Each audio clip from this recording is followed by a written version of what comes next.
네, 오늘 우리가 빌립보 2장 5절로 11절 말씀을 읽었는데 본문 말씀에도 보면 성부와 성자 하나님에 대한 이런 언급들이 나오고 있지요.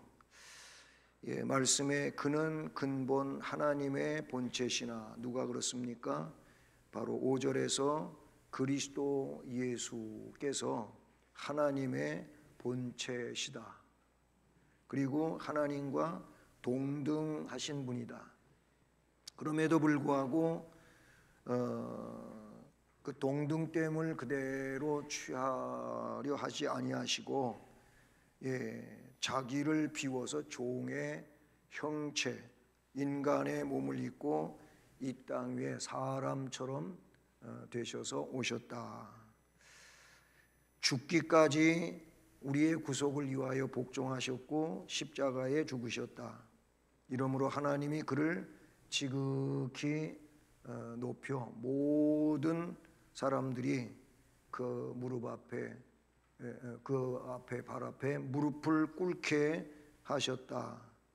그리고 예수를 주라 시인하여 하나님 아버지께 영광을 돌리게 하셨다.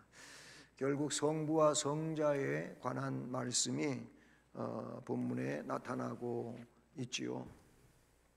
네, 우리는 지난 시간, 오늘 우리가 지금 공부하는 내용은 지난 시간에 이어서 그 웨스트민스터 이 신앙 고백서 제2장을 공부하는 거예요. 바로 그 제2장은 하나님과 삼위일체라는 내용을 다루고 있는 것이죠. 지난 시간에 살펴봤던 내용을 보면 첫째의 내용이었는데 좀 길지요. 문장이 살아계시고 참되신 하나님은 오직 한 분만 계신다. 그는 존재와 완전성에 무한하시고 볼 수 없고 몸과 지체가 없으시며 성정도 없으시다.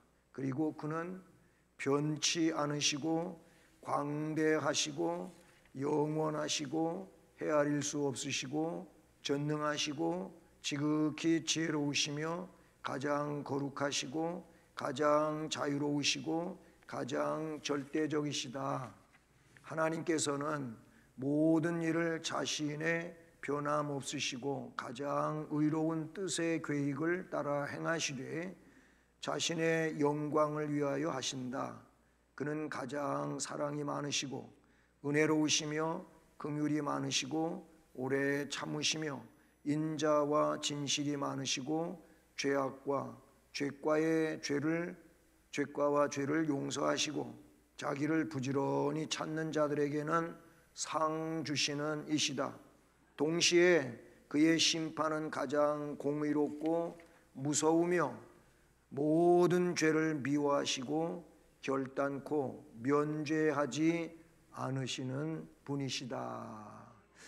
이렇게 긴 내용으로 그 일대지를 말하고 있습니다. 그리고 나서 오늘 그 이제 두 번째 대지인데 읽어보십니다. 하나님은 본질적으로 그리고 스스로 완전한 생명과 영광과 선과 복을 가지고 계신다. 그는 본질에 있어서 그리고 자기에 대하여 홀로 완전히 자족하신다. 그래서 그는 자기가 만드신 피조물의 도움을 필요로 하지 않으시며 그들에게서 아무 영광도 얻으려 하지 않으신다. 다만 자신의 영광을 피조물들 안에서 그것들에 의해서 그것들 위에 나타내실 뿐이다. 그는 홀로 모든 존재의 유일한 근원이시오 모든 만물은 그에게서 나오고 그로 말미암고 그에게로 돌아간다. 하나님은 가장 절대적인 주권을 가지고 모든 만물을 통치하시며 그것들을 위하여 또는 그것들 위에 자신이 기뻐하시고 원하시는 것은 무엇이든지 행하신다. 그의 앞에서는 모든 만물이 드러나며 나타난다. 그의 지식은 무한하시고 무오하시며 피조물에 의존하지 않으신다. 그러므로 하나님에게는 아무것도 우연하거나 불확실한 것이 없다. 그는 그의 모든 계획과 그의 모든 사역과 그의 모든 명령에 있어서 가장 거룩하시다. 천사들과 사람들과 기타 다른 피조물은 어떠한 경배나 봉사나 순종이든지 그에게 드리는 것이 마땅하며 그는 그런 것들을 그들에게서 받기를 기뻐하신다. 아멘. 많이 길지요. 많이 길어요.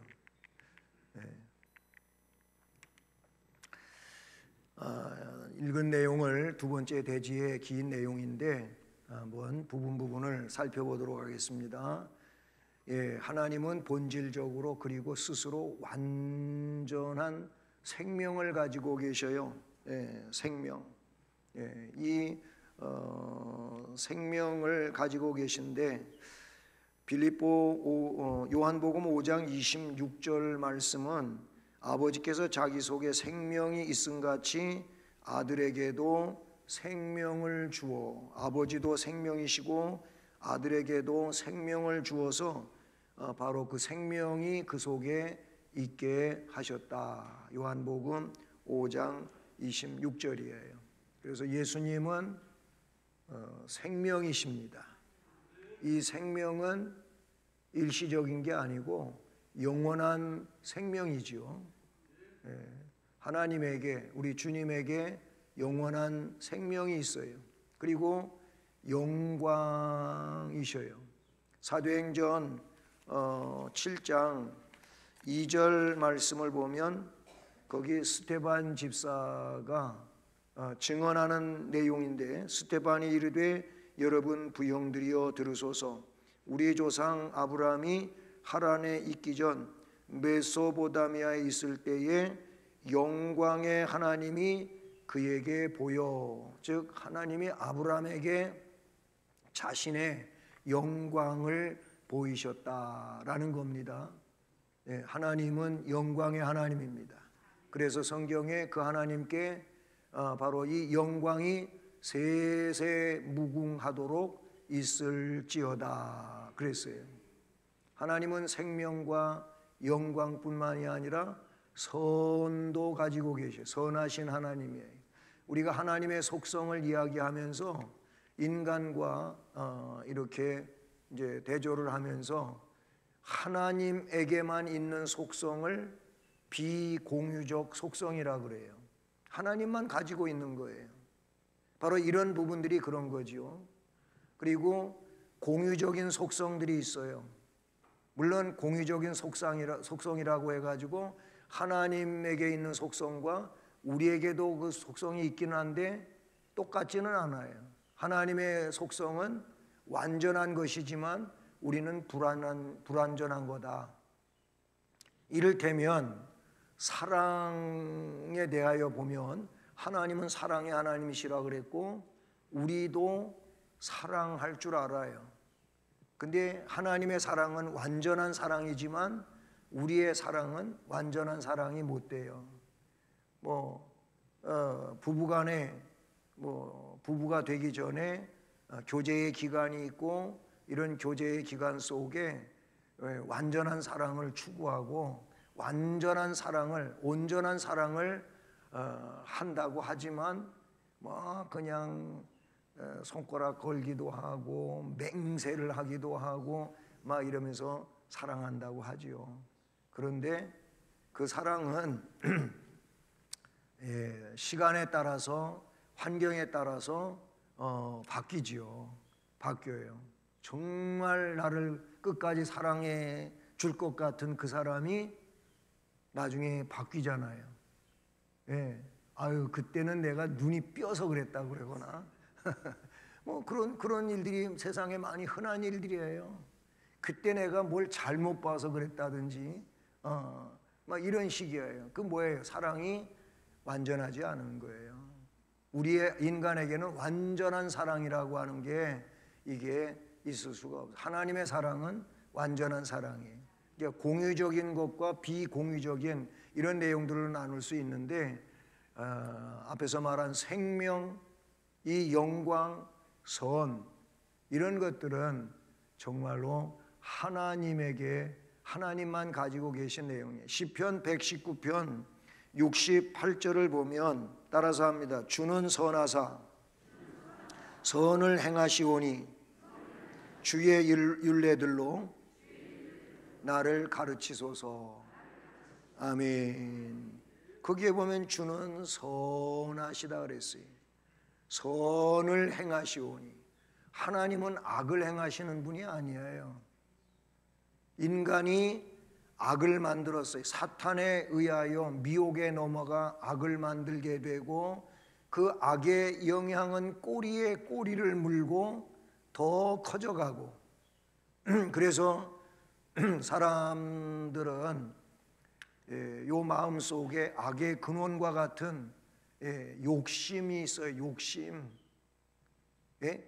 그래서 사람이 이 마음 속에 그 욕심이 잉태되면 결국 태어나는 게 뭐라고요?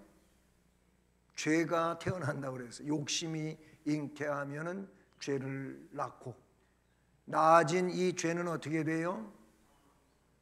장성해 가지고 사망에 이른다고 말하고 있는, 우리 너무 잘 아는 내용이잖아요. 우리는 선한 존재가 아니에요. 물론 사람과 사람을 비교해 보면 이 사람은 좀 선하고 이 사람은 선하지 못하고 이런 비교는 될 수가 있어요. 그러나 하나님 앞에서의 인간은 그런 선이 하나님이 원하시는 선은 아니다 그 말이에요. 그러나 하나님은 선을 가지신 분으로 선하신 하나님. 그래서 하나님 선하시고 자비로우시고 공의로우시고 오래 참아주시고 이런 내용들이 성경에 많이 나와 있지 않습니까? 그리고 그 하나님은 복을 가지고 계신다. 복을 가지고 계셔요. 그래서 이 복을 주는 분은 하나님이십니다. 복을 주시는 분이 하나님이셔요. 저도 그렇고 여러분도 그렇고 우리는 축복할 수가 있어요. 축복한다고 그러는 이 말은 복을 빈다 그런 말이에요. 복을 기도할 수 있다. 누구에게 복이 임해 주기를 기도는 할 수 있어요. 그러나 복을 주는 건 아니에요. 아무리 신령한 목사님이라고 할지라도 복을 주는 게 아니에요. 복을 주시는 분은 하나님이신 거예요.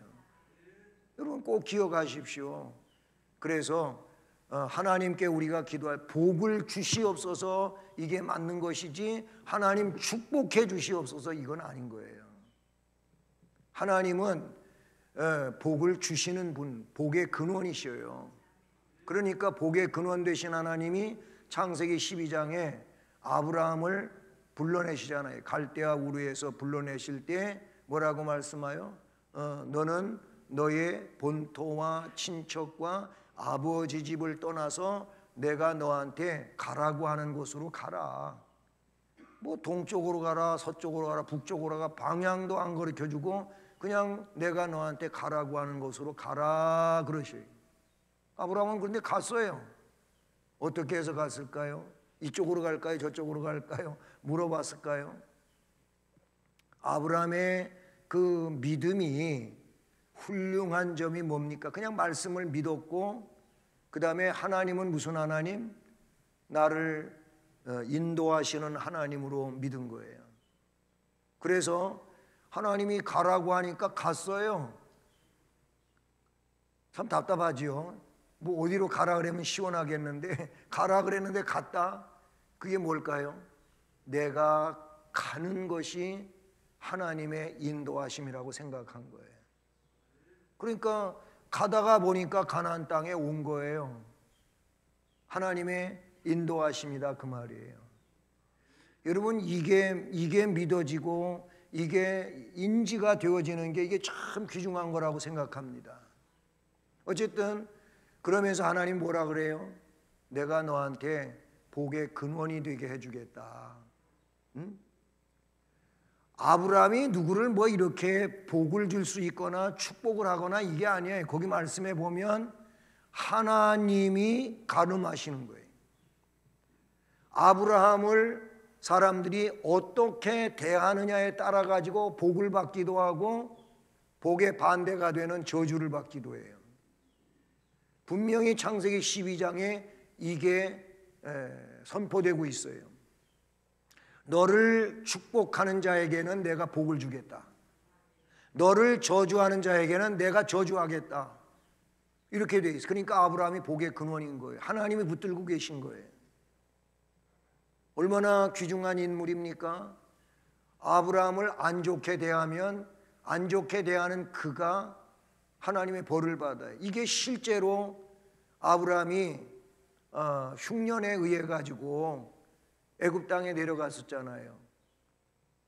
그때 죽을까 봐 연약한 모습이긴 하지만 죽을까 봐 사라를 누이로 그렇게 말하자 짜고 그렇게 했잖아요. 굉장히 비겁하죠, 그렇죠? 이것도 한 번도 아니고 두 번씩이나 그랬어요. 아들 이삭도 그런 일이 나와요.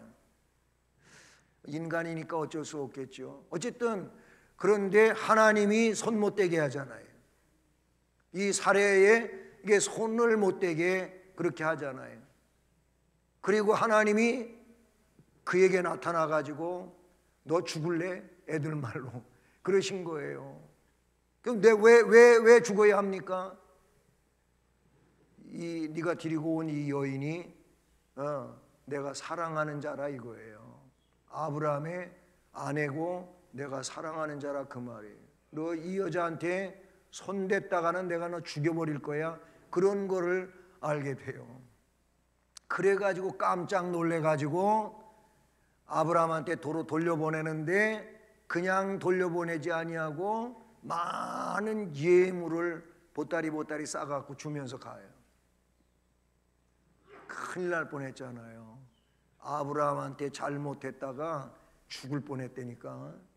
실제로 그런 역사가 있는 거예요. 하나님은 복을 가지고 계신 복의 근원이시다. 디모데전서 6장 15절에 기약이 이르면 하나님이 그의 나타나심을 보이시리니 따라서 하나님은 복되시고 유일하신 주권자이시며 만왕의 왕이시며 만주의 주시오. 아멘. 하나님은 복되시고 유일하신 주권자이며 만왕의 왕이시고 만주의 주십니다. 예, 그 하나님은 복을 가지고 계셔요. 예.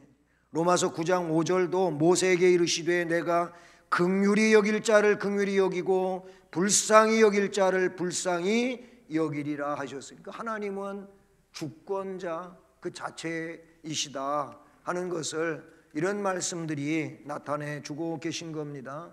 이렇게 하나님은 생명과 선과 복을 가지고 계신다 그것만이 아니고 그는 본질적으로 본질에 있어서 그리고 자기에 대하여 홀로 완전히 자족하신다. 우리는 그러잖아요. 뭘 아주 철저하게 뭘 잘하고 그렇게 할 것 같은데도 뭘 하고 보면 이게 실수가 있어요. 그리고 뭔가 잘못된 게 드러나요. 예? 저는 이 컴퓨터 워드 작업을 아주 능숙하게 그냥 잘 자판을 두들기며 글씨를 쓰지는 못해요. 그렇게까지는 배우지를 못해서 그래 나름대로 설교 원고를 이렇게 잘 치고 하기는 하는데 제가 그 철원감리교 출신인 거는 이제 다들 잘 아시잖아요. 근데 그 교회가 70주년을 올해 10월 1일이면 70주년이에요. 교회가 1954년 10월 1일 날이 바로 설립일이에요. 저는 역시 1954년도 음력 9월 달이고요. 근데 친구 장로님한테서 저한테 문자가 왔어요. 저번에도 만나서 그런 얘기를 듣긴 했었는데 올해 70주년이 돼가지고 교회에서 책을 하나 70주년 책을 만드는데 거기 좀 글을 써달라고, 옛날 재미있었던 교회 생활 이야기를 써달라 그래가지고 썼어요. 예, 컴퓨터에다가 쓰고 그냥 막 치가지고 한번 쭉 읽어보고 어제 제 아내한테 갖다 줬어요. 그랬더니 당장 글씨가 틀린 활자 빼먹은 거를 딱 찾아내가지고 저한테 이거 안 썼잖아 그러고 하더라고요. 왜 이 얘기를 하냐면은 제가 나름대로 빼먹지 않고 잘 치려고 했는데 글씨가 빠진 것도 있고 글씨가 이게 맞지 않는 그런 내용도 한두 군데 있더라고요. 무슨 얘기를 하냐, 우리는 실수가 많아요. 그것만이 아니고 삶을 하면서 돈 계산에도 실수가 나올 수도 있고 사람의 관계 속에서도 실수가 생기기도 하고 그래요. 우리는 불완전한 존재예요. 내가 완전하다고 생각하면 그게 교만일 것이고 그 자체가 잘못되는 내용이 될 수밖에 없어요. 그러나 하나님은 홀로 완전하신 분이고 그것으로 자족하신 분이에요. 우리가 그런 하나님을 아버지 하나님으로 믿습니다. 이게 복 받은 거 아닙니까?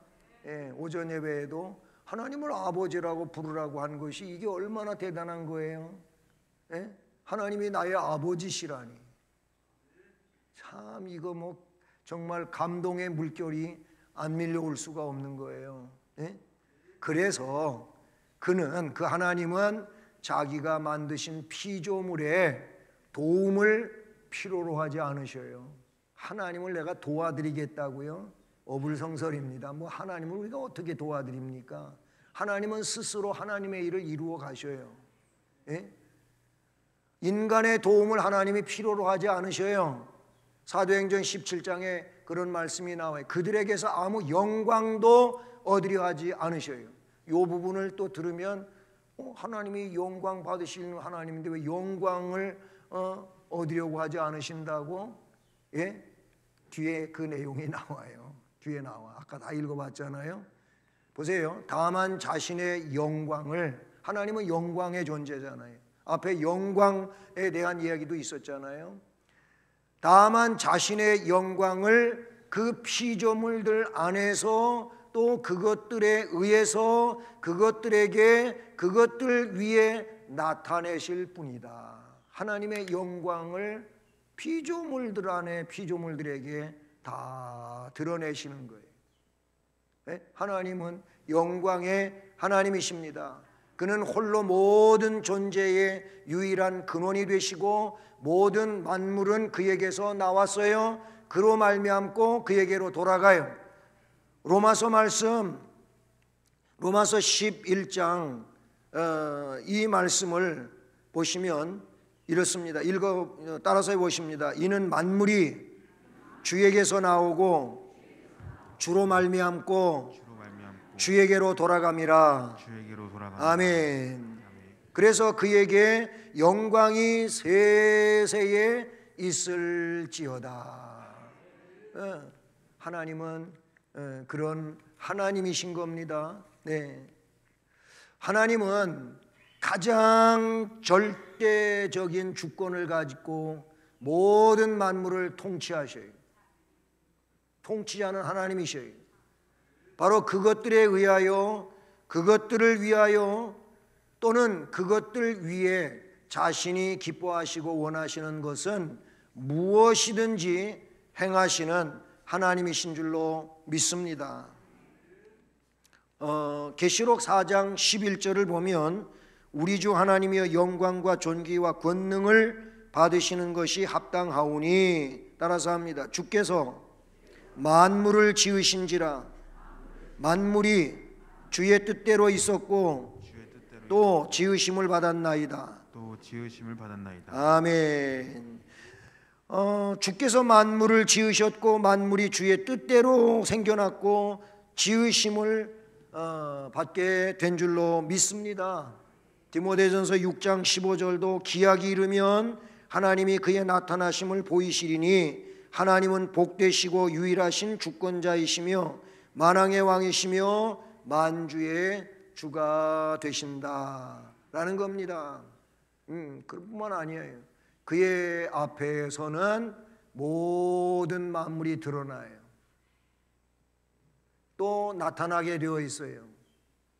우리는 감추고 있으면 모르지요. 감추고 있으면 몰라요. 근데 나중에 뭐 때문에 감춰졌던 것이 이렇게 개봉이 되면 그때 하는 말이 그게 그거였어. 아니면 그 사람은 상대에 대해서 잘 모르고 있었는데 어떠한 상황 때문에 그 사람의 그 내면의 모습이 이렇게 돌출되면 그래요. 너 그런 사람이었어? 이러기도 하죠. 숨기고 있으면 우리는 잘 알 수가 없는 거예요. 그렇잖아요. 그래서 열 길 물속은 알아도 요 한치 앞에 있는 사람 속은 모른다고 하는 이런 얘기가 있지 않습니까? 근데 하나님은 다 아셔요. 그의 지식은 무한하시기 때문에, 그의 지식은 무하시기 때문에 피조물에 의존하지 않으시는 거예요. 사람이 하나님이 이런 분이라고 평가할 수 있는 그런 위치가 사람의 위치가 아니에요. 하나님은 우리를 평가하셔도 우리는 하나님을 평가해서는 안 돼요. 절대자를 제한된 우리가, 이 부족한 우리가 하나님이 이렇다 저렇다 하고 수다를 떨 수 있는 여지는 없어요. 그냥 하나님은 하나님이신 거예요. 내가 인정하지 않는다고 하나님이 없는 게 아니에요. 내가 이렇다고 해서 하나님이 그런 하나님이 아니에요. 하나님은 독보적 존재인 거예요. 그 하나님은 오류가 없으셔요. 그래서 하나님은 피조물에 의존하지를 않으신다라는 겁니다. 로마서 11장 33절로 34절 말씀을 보면 이렇게 말하고 있어요. 깊도다 하나님의 지혜와 지식의 풍성하며 그의 판단은 헤아리지 못할 것이며 그의 길은 찾지 못할 것이로다. 누가 주의 마음을 알았느냐? 누가 그의 모사가 되었느냐? 여러분 역사적으로 보면 어떤 왕이라든지 장군에게는 이 모사꾼이 꼭 있었어요. 아주 훌륭한 모사꾼이 있었어요. 굉장히 지혜로운 사람이라고도 볼 수가 있겠죠. 그래서 별별 것들을 막 예측하기도 하고 그리고 앞서서 말하기도 하고 이런 모사들이 있었어요. 근데 실제로 그런 이들의 이야기를 들으면 틀리지 않은 이런 부분도 역사적으로 없지 않아 있어요. 그렇다고 그게 완벽한 건 아니잖아요. 하나님 같은 내용이라고 볼 수는 없는 거예요. 그렇습니다. 하나님의 지혜와 지식은 풍성하고요, 그의 판단은 헤아릴 수가 없어요. 로마서 11장은 그렇게 말하고 있어요. 시편 147편 5절도 따라서 합니다. 우리 주는 위대하시며 능력이 많으시며 그의 지혜가 무궁하시도다. 아멘. 여러분 위대하나요? 어떤 분이 그래요. 위대하십니까? 그랬더니 나 위대하다 그래요.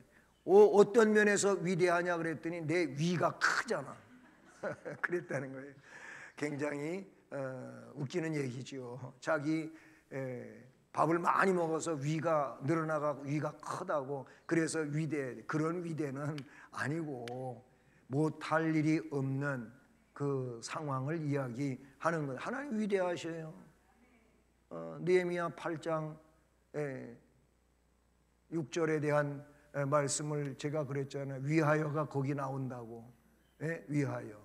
뭐라 그랬어요? 위는 위대하신 하는 하나님, 여는 여호와. 그분을 송축하라고 그랬잖아요. 하나님은 위대하셔요.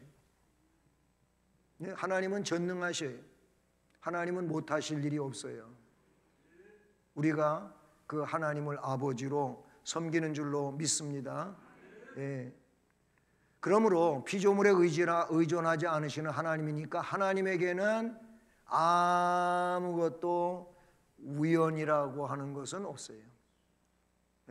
우연히 아니 뭡니까? 우리는 창조론을, 성경에 나오는 창조론을 그대로 믿잖아요. 하나님이 천지 만물을 창조하셨다 믿잖아요. 그런데 진화론자들은 뭘 믿는지 아세요? 우연을 믿어요. 우연이 됐다는 거예요. 우연히 이런 지구가 만들어지고, 우연하게 생명체가 만들어지고, 우연하게 그런 생명체가 진화돼 가지고 이런 사람이 생겨나고, 우연으로 이야기하고 있어요. 일반적으로도 우연한 것을 믿느니 차라리 창조자를 믿는 게 낫지 않겠어요? 저는 우연을 믿으라고 하는 얘기도 아니고 우연이 있다는 얘기도 아니에요. 하나님에게는 우연이라고 하는 게 없어요. 아니 성경에 에스더서를 볼 때에도 그렇잖아요. 하만이 모르드게와 이 히브리 민족을, 유대 민족을 그냥 한날에 싹 처형시켜 버리려고 벼르고 있고, 아하수에로 왕한테 가서 그 재가를 받으려고 딱 가서 서 있는데, 아하수에로 왕이 완전히 뒤집어지게 만들잖아요. 근데 아하수에로 왕이 그런 게 아니잖아요. 누구 때문에 그래요? 이 에스더와 모르드게, 유대 민족을 사랑하시는 하나님, 하나님이 그 판도를 바꿔놓으시잖아요. 그 타이밍이라고 하는 게 얼마나 절묘합니까? 그냥 다른 때 하면은 별로 그렇게 흥분이 안 될 것 같아요. 그런데 진짜로 그 클라이맥스, 이 극적인 상황에 가가지고 하나님이 하만을 완전히 갖다가 함몰시키는데 하나님의 작품이에요. 하나님은 우연히 그렇게 하시는 분이 아니다. 아니 요나를 보세요. 요나가 하나님 명령 싫어가지고 니느웨로 안 가고 다시스로 갈 때도 보세요. 다시스로 잘 갈 줄로 알았죠. 배가 착 기다리고 있고 뱃삭스를 끊어가지고, 그리고 배 타고 가는데 아주 고요히 배가 그냥 순항을 하고 가요. 근데 얼마쯤 가가지고 배가 뒤집어질 판이요. 하나님이 하신 일이잖아요. 요나를 하나님께서 회개시켜가지고 니느웨로 보내려고 그래가지고 결국은 뱃사람들이 어떻게든지 사람 하나라도 죽지 않고 다 살아서 가자고 애를 쓰다가도 안 되니까 결국은 모르겠다. 너는 하여튼 네가 잘못해서 그런 거니까 너는 물고기 밥이나 되라 하고서 사람들이 집어 던졌잖아요, 물속으로.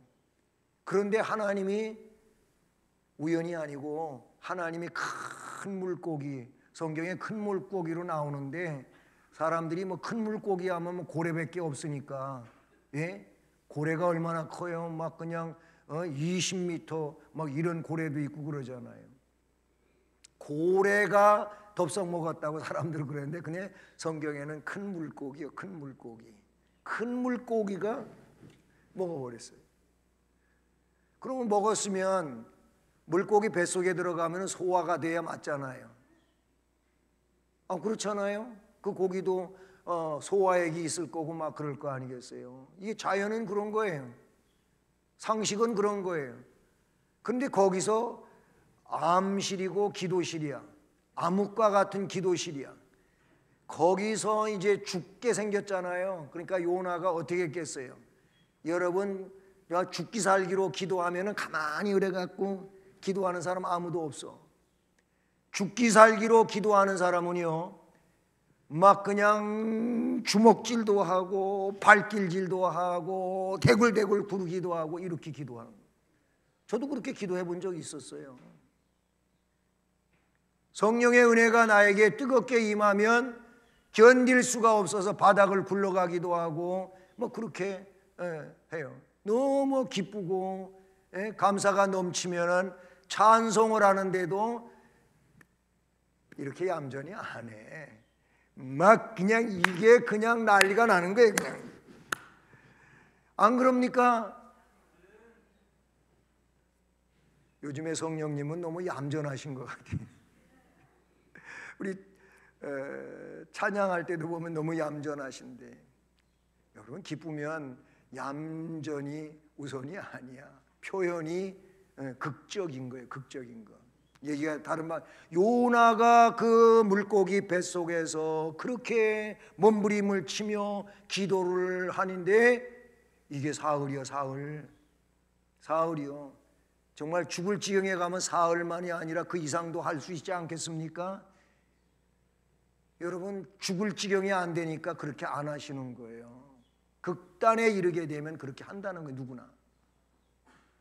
그 물고기가 요거를 사흘 동안 그냥 간직하느라고 너무나도 힘이 들었어.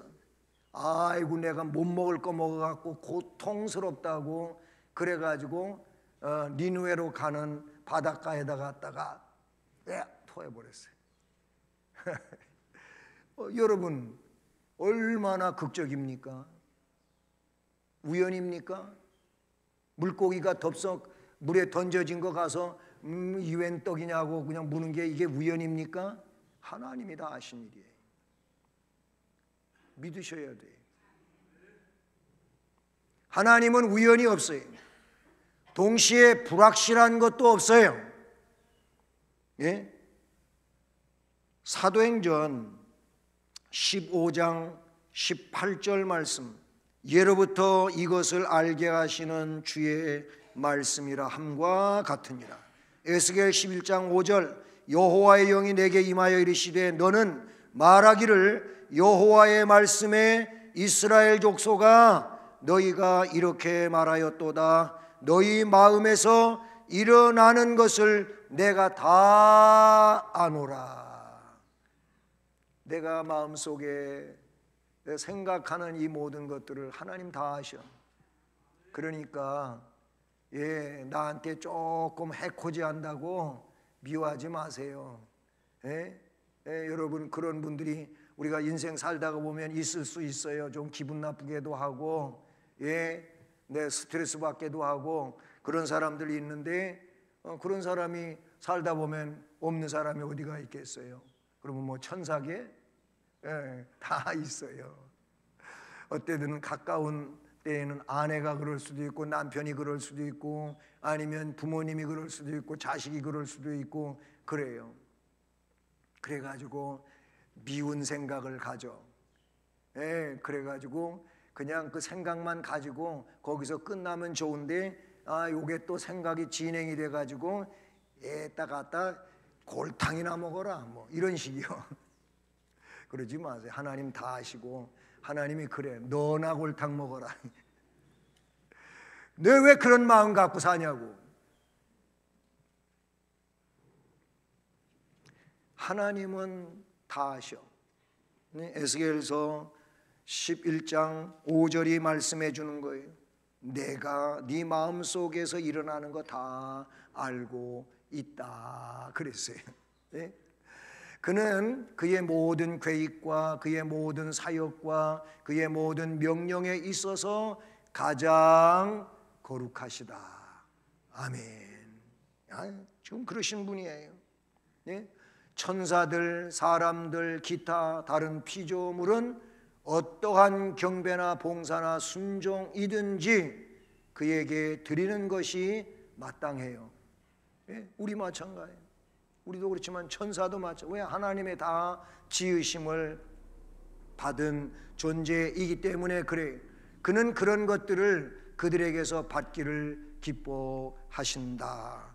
아멘. 계시록 5장 12절로 14절 보면 큰 음성으로 이르되 죽임을 당하신 어린 양은 따라합니다. 능력과 부와 지혜와 힘과 존귀와 영광과 찬송을 받으시기에 합당하도다.